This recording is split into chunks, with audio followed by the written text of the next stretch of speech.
Hello, I'm Hickey from interest.co.nz and welcome to another in our series of the Double Shot interviews. Here we're at the NZX building in Wellington and I'm with NZX Chief Executive Mark Weldon.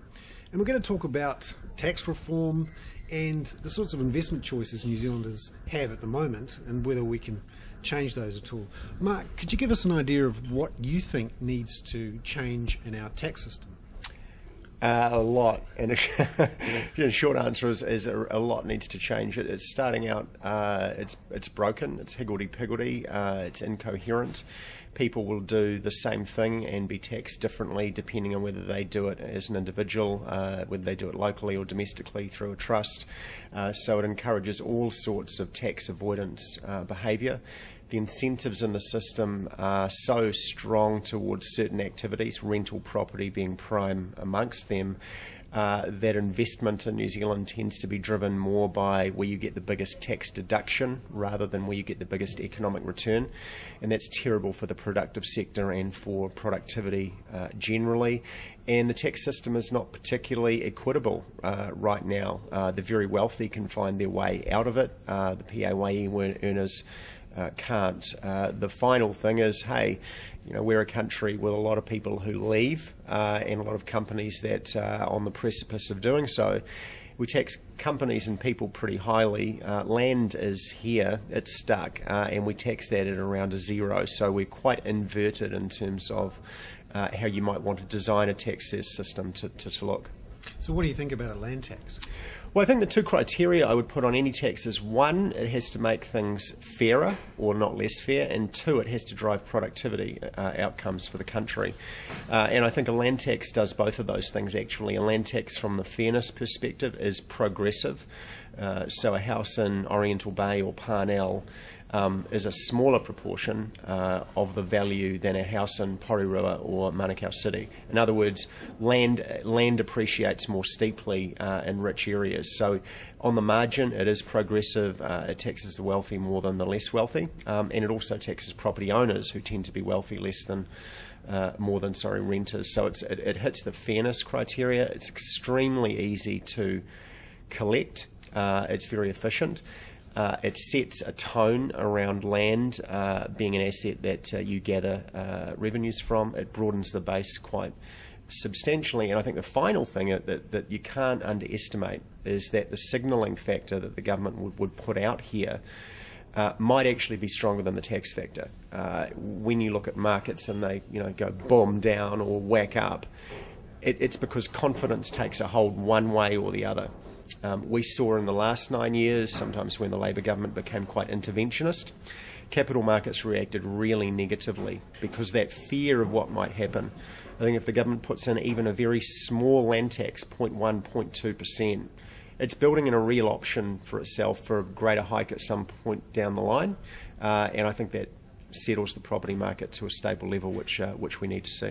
Do you think that'll be enough to rebalance the investment landscape? No, I think so. If we have there's a series of different, whether they're Gareth's, Big Kahuna, or more conventional type long run outcomes. In the medium term, so 2010 in particular, I think you need to deal with the rental housing rorts, and you put RFRM on the rental sector. The government got rid of allowances for R&D. It's incoherent that it still has accelerated depreciation on plant and buildings. It's now favouring industrials over IP and IT firms. Get rid of that. That's another 260 million. The theory of depreciation is that you depreciate assets that fall in value. The empirical evidence shows that housing and commercial properties go up. So there's no economic rationale for depreciation. Get rid of that. That's another 650 million. And at that stage, you put those things together with small changes like to thin capitalisation rates, and you've got enough to fund, depending on how you want to do this, 30-30-30 or 33-30-25 on corporate if that was the way you wanted to go. So I think those are really important signalling steps. They broaden the base. They change some of those capital distortions that are destroying productivity here. Take heat out of the property market that allows Alan Bollard to be a little bit more relaxed, and the exchange rate will settle. Now, one of the things that the government's looking at is the Australian government's review of its tax rate, and there's been some talk that they may cut their corporate tax rate to 25%. If that happens, what do you think the New Zealand government should do? I would be very confident, looking very closely at the Henry Review. Capital will flow, and if Australia is at 25, we will have to either move there or signal a plan to move there at a pretty short dated period. One idea is to have a differential corporate tax rate, so a higher rate for small businesses and then dropping to, let's say, 25% for more than $10 million in revenue. What do you reckon of that idea?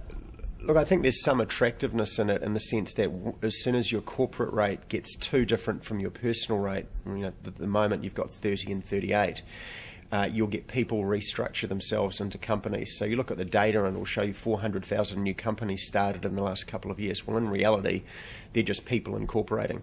For the most part, unfortunately.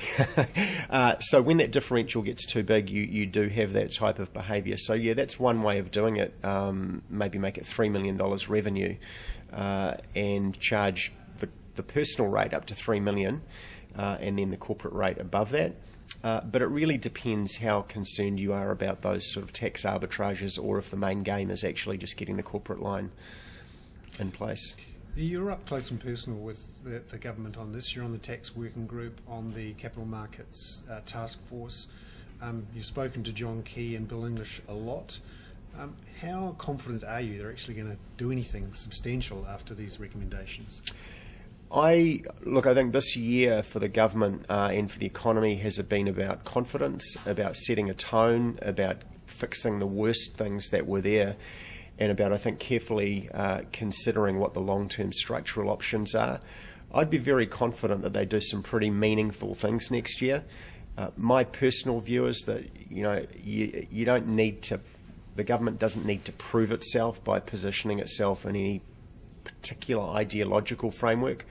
I tend to believe that the purist monetarist theory of life has actually yet to be shown to work.